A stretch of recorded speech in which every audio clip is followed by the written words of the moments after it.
Hello and welcome to the Innovation Series. What I'd like to talk to you about today is how do you create a culture of innovation? So if you're in an organization, however small or big, it could be a 3-person startup or an entire university or a multinational company. If you want innovation, it doesn't live in vacuum. You have to go about creating a culture of innovation.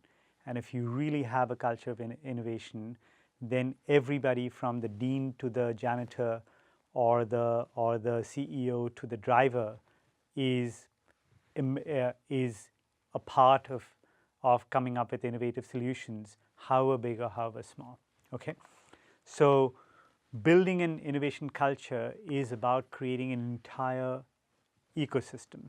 So this is a definition which says that if you want to systematize innovation, you have to create an ecosystem that needs to have a few characteristics. It needs to promote collaborative inquiry. It needs to promote experimentation and exploration.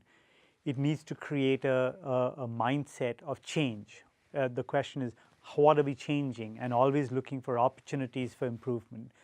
It needs a tolerance for risk. It needs to understand how to use failure in good ways and also have a tolerance to risk and ambiguity.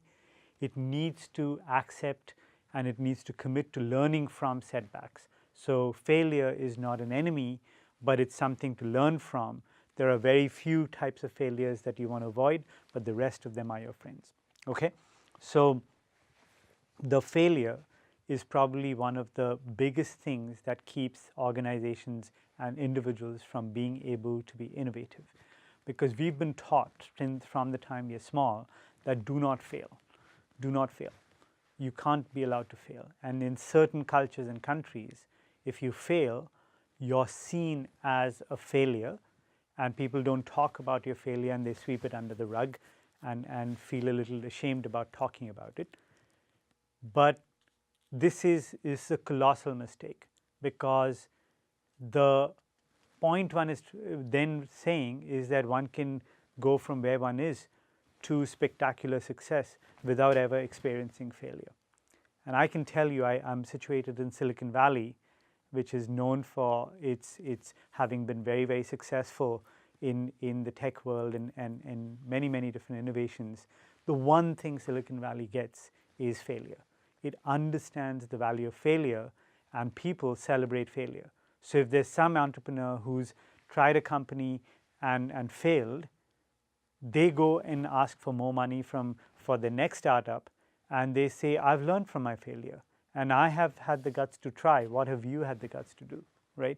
So failure is something to be learned from. Now, aspects of an innovation culture, let's go down a list. First and foremost, it takes a certain kind of leadership that promotes innovation and also has an intentionality, has an aspiration to do things that are different from how things have been done in the past, and recognizes that leadership and the leadership community recognizes that innovation needs to be built in. And it's not just something that a few innovators do, but everybody does it. It's a part of the culture. It's a deeply internalized process, and it's a bedrock of the company or the organization. There is a spirit of experimentation. It's a spirit of learning. It's a growth mindset, and it is an acceptance of failure, because a lot of the things you experiment with are going to fail, and that's just how it is, right? It's not a single sport. Innovation is a team sport.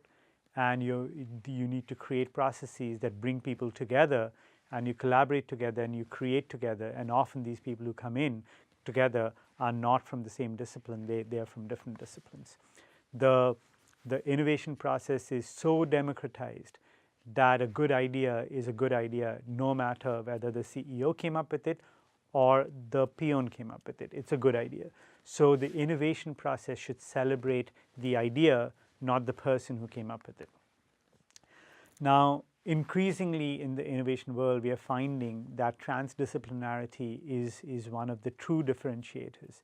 We have come up with such a huge capacity of asking questions at the base of the silo and asking questions about very, very pointed questions at the tip of an emerging field, that we haven't been able to figure out how to solve the world's problems by integrating across.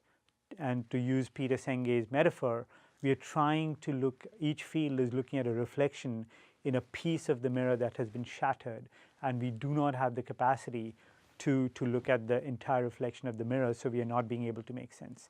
And that's what transdisciplinarity gets you. You bring different disciplines together and transcend disciplinary biases and narrow confines in order to create new solutions that are combinatorial. One of the aspects about innovation, because it has to do with outperforming normative modes, is to be very aspirational and think big.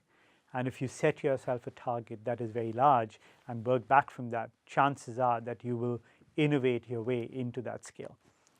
So one of the cultural aspects is that you're not happy with the status quo as it is. You're always looking for improvement, and you're looking not just to steal from Peter to feed Paul, but you're creating innovations that meet both criteria. So win-win plays. So that's one of the hallmarks of innovation. And what you're doing is you're creating a very strong network of experts at different things, so you can pull on them when the time comes and you're working in a very large diversity of problem types. So some of the strategic things for infusing innovation in an organization, and such as an RI lab, for example, would be first and foremost to figure out where the acupuncture points are. And so existing courses that might lend themselves to the addition of an innovation module might be ready things that you can use. You can have new courses that introduce innovation. You could create some cultural cues, such as on Friday evening everybody gets together and makes things together, certain little things that tell people that there's something new happening, and we work with our hands and we innovate and we experiment. The MOOCs and the MKits are a very important way in which to disseminate small pieces of information quickly. The organization needs to value innovation such that it's not just an ancillary thing. So if you're an educational institution, you might want to think in terms of funding innovation research and advancing the methodologies so that you find appropriate innovation methodologies for the context you're working in, which is Africa with really, really complex challenges, right? Now you're engaging and co-creating with the community. You're not just saying that we are the innovators and we know what's good for them. You're bringing the community with you, and you're creating together because they have a wisdom and they're experts about their lives. So if you can get them involved, you can come up with really, really robust solutions. You're striking strategic partnerships. So for example, if you're a university or a research lab, you want to strike partnerships with industry. You want to strike partnerships with government bodies. You want to strike partnerships with NGOs. You want to strike partnership with diaspora who might have funding, who might be outside of the area where you're in, but they still have their loyalty to your region, right? And you might want to say that instead of saying that we know where the resources are and here are our resources, you look around for completely new resources. And resources is not just money.